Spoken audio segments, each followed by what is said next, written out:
Olá pessoal, tudo bem com vocês? Papo de hoje está na tela. Vamos falar sobre a Engie, que antes dos fundamentos tem papo de dividendos. Sim, ela divulgou dividendos no calar da noite, então na sexta-feira. Vamos lá, as datas importantes.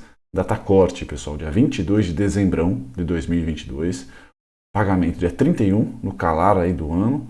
E o valor líquido de 21 centavos, que representa, de acordo com o fechamento de sexta, dia 16, aproximadamente R$ 37 ali, representa também aproximadamente 0,5% de dividend yield. Tá? Essas são as principais datas da Engie, pessoal. A gente já vai falar sobre os múltiplos rapidinho, mas antes, vamos só para os fundamentos que em 2021, teve aqui um impairment, então o lucro caiu bastante. Em 2022 está sendo impactada aí por uma receita negativa, né?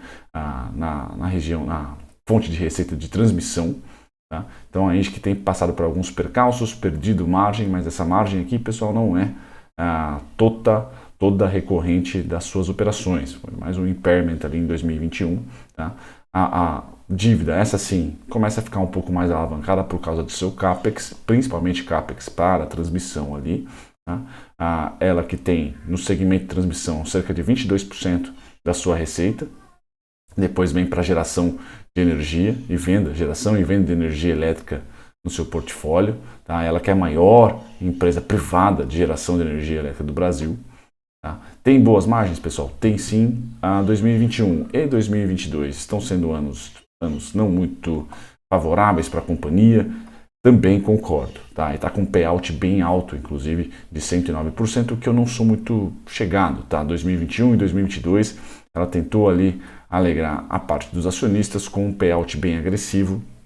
Ela que é uma empresa madura hoje, tá? Inclusive nas suas tentativas de arrematar lotes, principalmente os desse final dessa semana aqui, pessoal, onde os grandes vencedores foram EDP, CEMIG, Alupar, certo? E nós tivemos também a Taesa com destaque. A Engie perdeu em quase todos, tá? Não conseguiu ser tão agressiva quanto seus pares. Então, uma empresa madura, tudo em relação à eficiência, tá? A deixar a operação cada vez mais redondinha, vai fazer diferença para ela. Tá? Inclusive, o mercado de energia livre, ela tem ali uma opção e até uma política de tentar abrir também para os varejistas, não só para os grandes clientes, abrir um pouquinho mais para o mercado de menor tamanho. Tudo faz diferença para uma empresa que é madura, como eu falei. Faz tempo que a Engie não desenvolve, né, uma agressividade para a parte de expansão. Tá? Ela, pelo contrário, até esse ano aqui chegou a vender a sua termoelétrica, por sinal. Então, fazendo alguns desinvestimentos, o que deve aparecer na próxima DRE ali, de resultado de operações descontinuadas. Ela vendeu a termoelétrica, um ativo dela ali. Tá? Deve sair do patrimônio. Beleza, pessoal? Então, bacana. Eu gosto muito da Engie, tenho posição, mas sim, é um momento que a gente já começa a enxergar aqui a receita, deixa de expandir depois de todo o seu processo de expansão e agora ela entra num processo de empresa madura. Né? Então, no gráfico, ela vai começar a se assemelhar a Vivo, por exemplo, vai começar a assemelhar a empresas que, a Ambev, empresas que têm a receita ali, ou cresce muito pouco, tá? Ou até tem estabilidade por alguns anos. Tá? Seus múltiplos, pessoal, e aqui está a parte ruim para nós holders. Tá? O preço dela hoje, pessoal, a Engie tem um prêmio nela. Tá? Como esse mercado de energia elétrica, né, na bolsa é muito bom, muito bem disputado, pessoal, é o melhor segmento da bolsa, na minha opinião, onde tem as empresas com as melhores governanças e com a facilidade maior de se proteger da inflação brasileira, que tende, tempos em tempos, né, a ter algum espasmo de alta. Então, ela tem um PL azedo. Tá? Ela não tem um preço-lucro tão atraente se contextualizado com o setor. A gente tem que saber disso. Então, vou colocar no gráfico que a gente pode estar também vivendo o inverno, assim como em todas as outras empresas, tá? Tirando ali, acho que CEMIG, empresas que têm a Copel, empresas que têm aquele trade de privatização. Tá? No caso da Engie, é uma empresa cara. Tá? Sempre vai estar cara, estilo VEG? Sim. Tá? Porque ela se destaca. Mas ela agora entra também em um processo de amadurecimento que pode trazer uma baixa atratividade para preço. Né? Cada vez mais a Engie, talvez a preços atuais, 16 vezes lucro, tá? A 3,7 PVP, por exemplo, cada vez mais ela vai estar mais no mercado da pessoa física, nós comprando aqui para acumular, para a Previdência. Agora, fundos, instituições financeiras, elas tendem a olhar para 2023 e realmente pegar o que está mais barato. Tá? Não é o caso da Engie. Então, eu queria colocar isso para vocês, mas é uma belíssima empresa para mim, top 5 da Bolsa. Tá? Sei lá, VEG, Porto Seguro, Engie. Tá? São empresas formidáveis, TOTOS, são empresas que eu considero ser maravilhosas aí na B3, que não necessariamente são bancos ou commodities. Tá? Dividendos, pessoal, como eu mostrei no payout, o payout acima de 100%, então isso é um certo cuidado, porém ela sim, pessoal, é de se esperar pelo menos aqui R$2 para 2023. Por que eu digo pelo menos R$2 para 2023, pessoal? Porque 2023 tende, lá no final, principalmente no segundo semestre, a ter a queda dos juros.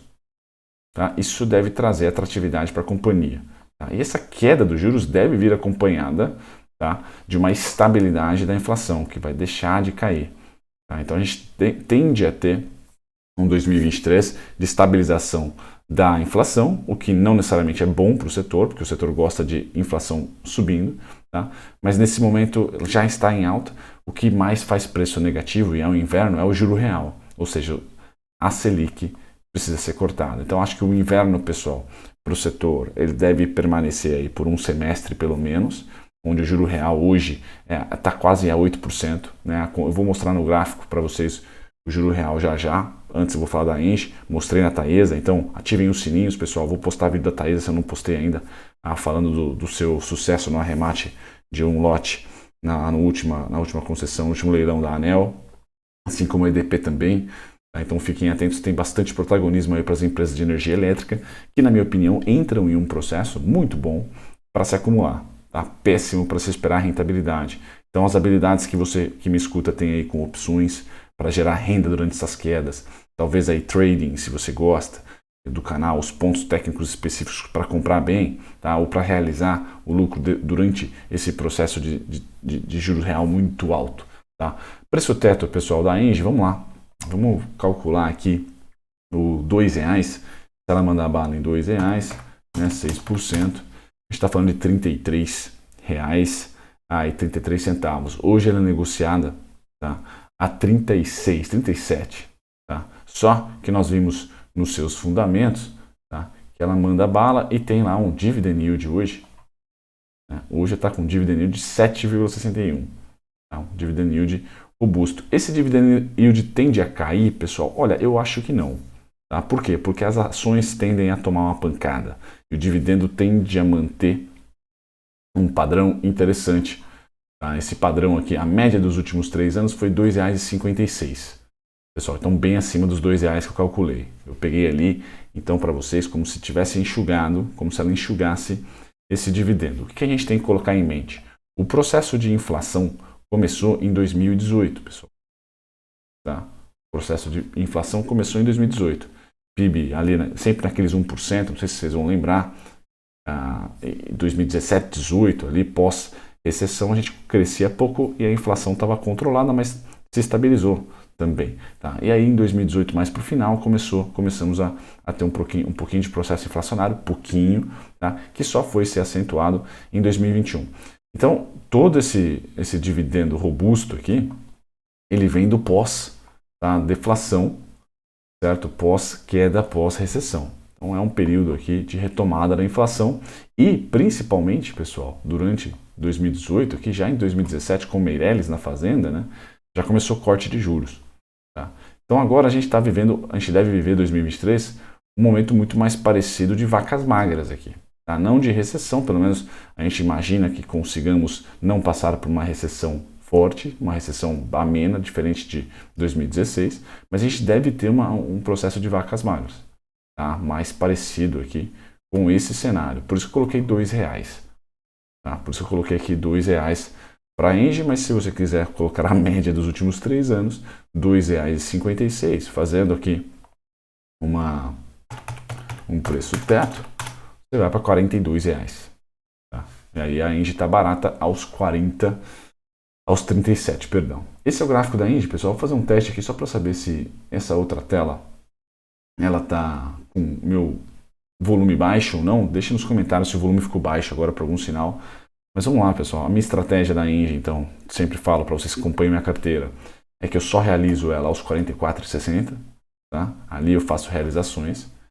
Antes disso, as compras foram em 38, as compras foram em 37,70, tá? Foram as duas principais compras aqui técnicas. Agora ela está cedendo, o inverno está continuando, show de bola, a gente tinha isso em mente, tá? Não é algo que estava fora do escopo, tá? E eu acho ainda que nós tendemos a continuar a ter mais quedas, tá? Pelo menos o primeiro trimestre de 2022, pessoal, onde ainda a gente pode ter impacto de um juros real tão forte que a atividade econômica sinta, tá? Principalmente porque o fiscal não vai ser tão expansionista como 2021, né? Essa PEC que nós vamos aprovar aí, ela não sei se ela tem um impacto maior do que teve, por exemplo, a eleitoral, tá? Que foi bem robusta ali, tá? E o 2021 junto com março e PEC dos precatórios foi bem forte. Acredito que essa vai ser a única PEC que a gente vai aprovar em 2022. Então vamos ver como que a economia vai rodar com mais uma PEC e um juro real nas alturas, né? Ainda mais alto, tá? Porque a inflação cedeu devido ao teto do ICMS. Tá? Se o teto do ICMS for modificado, pessoal, for revogado, aí a gente tem um solavanco para as empresas de energia elétrica, porque o IPCA tende a subir, a receita é atrelada ao IPCA. Então vamos ficar de olho no teto, tá, do ICMS, ver o que vai acontecer sobre ele. Tá? Agora, até lá, pessoal, ou seja, até janeiro, 35,51, 34,38, 34,29. São as regiões, sendo 34,29 o ponto mais forte. Então aqui, ser exercido, né? Vender put eu acho bem interessante. Tá? Depois só vou ter os 32,19. Período considerável, pessoal, e já está mostrando isso, a Engie é a nova Ambev. Então a gente tem que saber se portar, principalmente com as expectativas todas corretas, né? Não esperando mais tendência. A empresa não está mais em crescimento. Tá? A empresa agora está madura. Vai depender de novos planejamentos de expansão. Tá? Por isso que eu vou colocar para vocês esses preços todos, diversos, onde vender resistência e comprar suporte é bom para quem trada, tá? Faz a sua gestão de carteira tradando. E eu acredito que nós estamos em 2014, lá 2016, certo? Ou seja, o processo que os preços também naquela época consolidaram. É esse processo que eu vejo. E aí se a empresa continuar redondinha, tá? No próximo processo inflacionário ou nas novas aquisições, ela manda bala para cima. Certo, pessoal? Essa é a Engie, então eu espero ter ajudado vocês. Um grande abraço, até o próximo vídeo. Tchau, tchau.